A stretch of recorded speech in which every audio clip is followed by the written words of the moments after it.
Kata kunci pertama mulai sekarang, avoid processed food. Jadi kalau Anda mau sehat mulai sekarang, hindari semua makanan yang diolah.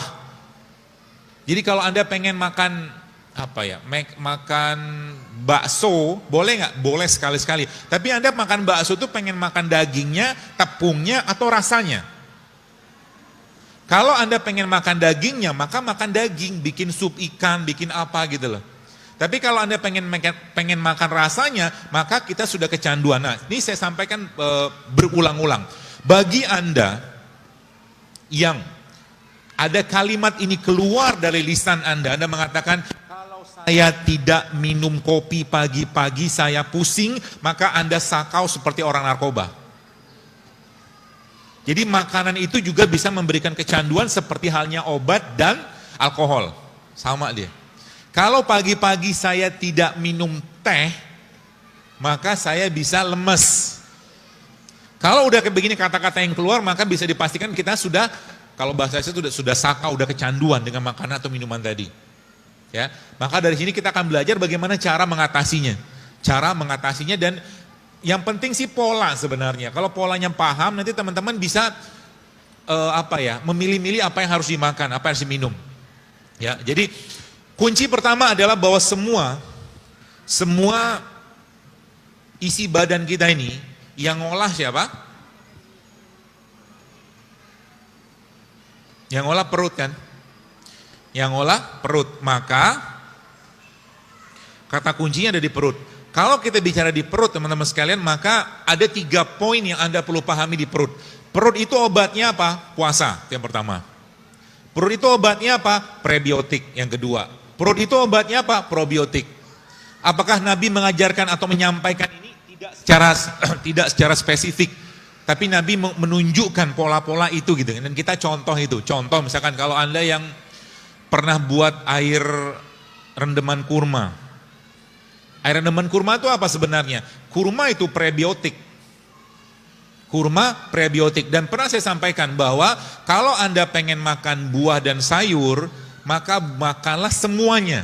Contoh, Anda misalkan pengen makan semangka. Semangka itu dari bagian kulit hijaunya, sampai bijinya, sampai dagingnya bermanfaat semua. Ya. Kalau kedondong gimana dok? Gitu kan. Kedondong sih saya belum dapat datanya, tapi kalau semangka itu sangat bagus. Ya, bijinya bagus, bahkan bijinya bisa dipakai untuk membantu kesuburan pria dan wanita. Anggur juga sama. Ya, anggur itu bijinya itu punya minyak, yang minyak itu dia berperan sangat baik untuk melenturkan pembuluh darah kita, jantung semua. Itu minyak biji anggur namanya. Jadi apa-apa yang Allah ciptakan itu semuanya pasti bermanfaat. Kenapa sekarang TBC banyaknya luar biasa? Karena kuman TBC itu habitatnya di tanah. Kuman TBC habitatnya, ketika tanahnya terganggu maka dia cari tempat yang lain. Jadi sebenarnya kuman itu jangan dimusuhin. Ajak kenalan, silaturahim, ngobrol gitu kan. Maksudnya gimana? Gini, kalau Anda ketemu dengan, jadi jangan takut, kita tuh jangan fobia banget sama kuman gitu loh. Tidak pada ranah operasi atau rumah sakit, ini ranah umum ya. Contoh gini, ada anak orang kaya ya, dia tiap hari itu kalau mau makan, mau apa, cuci tangan pakai sabun antiseptik. Pokoknya dikit-dikit sabun antiseptik. Itu yang pertama. Terus ada anak orang yang biasa-biasa aja, kalau mau makan cuci tangan pakai air gitu aja. Kalau 2 anak ini saya ajak makan rujak pinggir jalan, kira-kira yang diare yang mana? Yang kaya kan? Kenapa? Karena yang kaya ini banyak bakteri di sini dia yang disingkirkan.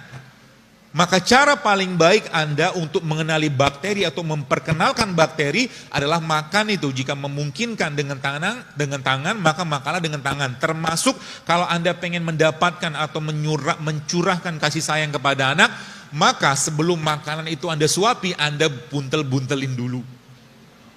Karena di sini ada enzimnya. Islam mengajarkan dengan sebuah konsep yang luar biasa. Maka ketika bayi lahir, apa yang dikerjakan? Rasul mengajarkan bayi itu dikenalkan enzim bapaknya. Karena kan 9 bulan dia udah kenalan sama enzim ibunya kan. Maka Nabi mengajarkan ada namanya tahnik. Tahnik itu proses pengenalan enzim dan sebuah mungkin biotik yang luar biasa yang ada pada tubuh bapaknya. Terutama di mulutnya. Gitu kan. Jadi dengan mengunyah kurma, kemudian diambil bagian serpihan yang lembut tadi, diletakkan di bagian, itulah bentuk vaksinasi islaminya gitu kan. Itu luar biasa, ada teman saya meliti dan dia kaget luar biasa karena itu termasuk kategori vaksinasi, apa ya dia bilang tuh, saya lupa istilah medis gitu lah. Tapi itu dahsyatnya luar biasa gitu kan. Maka makan dengan tangan salah satunya. Ya. Sehingga apa? Sehingga Nabi mengajarkan ketika kita selesai makan ngapain? Di mut kan, dijilat. Kalau nggak salah pernah ada videonya. Saya pernah share waktu itu kalau nggak salah hashtagnya enzim JSR. Jadi ada satu video yang ketika tangan kita ini dilihat secara mikroskopik ternyata banyak banget biotiknya di sini. Yang kalau dia dicuci dia bisa hilang, dia bisa pergi. Ya, maka jangan berikan atau jangan sering musuhin mereka dengan memberikan bahan kimia. Ibu-ibu mungkin, kalau mungkin saya boleh tanya sedikit, Anda pernah ngitung nggak? Dari mulai Anda bangun tidur, atau mungkin Anda bersiap yang bekerja, ada berapa bahan kimia yang masuk ke badan Anda? Banyak banget. Dan Anda tidak tahu bahwa salah satu bahan kimia tadi itu jenisnya pestisida misalkan. Contohnya apa? Triklosan. Triklosan itu pestisida. Ada di mana? Sabun. Gitu loh. Nyerap nggak masuk badan, nyerap masuk badan. Ya, seterusnya lah kayak begitu. Jadi tadi pagi saya nulis di Telegram, saya katakan itu saya dapat dari akun Food Meter itu dokter-dokter juga, dia average woman itu wanita pagi-pagi itu satu hari dari seharian gitu kan ada 160 jenis bahan kimia yang masuk ke badannya. Dan masuk dari mana? Masuk dari kulit. Sampo, odol, apalagi namanya sabun gitu kan, banyak banget. Ya, jadi banyak. Jadi kita harus ngerti juga gitu kan. Dan kita nggak bisa ngontrol mereka, tapi kita bisa mengontrol yang masuk dalam badan kita. Baik, jadi kalau kita bicara tentang perut tadi, kata kuncinya apa? Kata kuncinya ada pada perut. Maka kalau bicara perut, teman-teman sekalian, yang perlu Anda yang perlu Anda pikirkan adalah bagaimana Anda menyenangkan isi perutnya.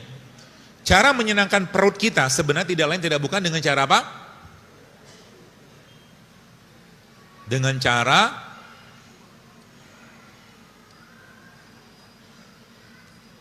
apa? Dengan cara ini. Jadi mulai sekarang, saran saya sih ya, mulailah lebih sering laparnya daripada kenyangnya. Mulai sekarang. Terutama bagi Anda yang pertama, ada rules-nya sebenarnya. Rules pertamanya adalah Anda yang berat badan Anda di atas rata-rata, which is itu overweight atau obese. Yang pertama. Yang kedua, Anda yang punya banyak masalah kesehatan. Mark Twain katakan, dia kata a little starvation, dia katakan sedikit lapar itu jauh lebih baik daripada obat manapun. Kenapa? Baik, saya cerita begini. Biar gampang dicerna. Saya punya harimau, contohnya. Contoh aja, fiktif. Harimau ini kalau satu hari saya kasih 10 kg daging untuk makan tiap hari. Lalu pada satu hari harimau tadi, teman-teman sekalian, saya nggak kasih 10 kg daging, tapi harimau tersebut saya kasih cuma 1 kg daging saja. Artinya ada sekitar 90% kalorinya dia, nutrisi dia yang saya batasin. Apa yang terjadi? Yang terjadi adalah harimau saya tadi saya bawa ke kerumunan orang. Apa yang akan berlaku? Yang akan berlaku adalah harimau tadi pasti akan makan orang, kan gitu. Tubuh kita juga sama.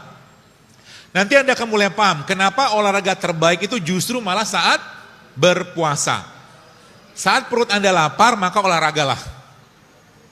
Kenapa?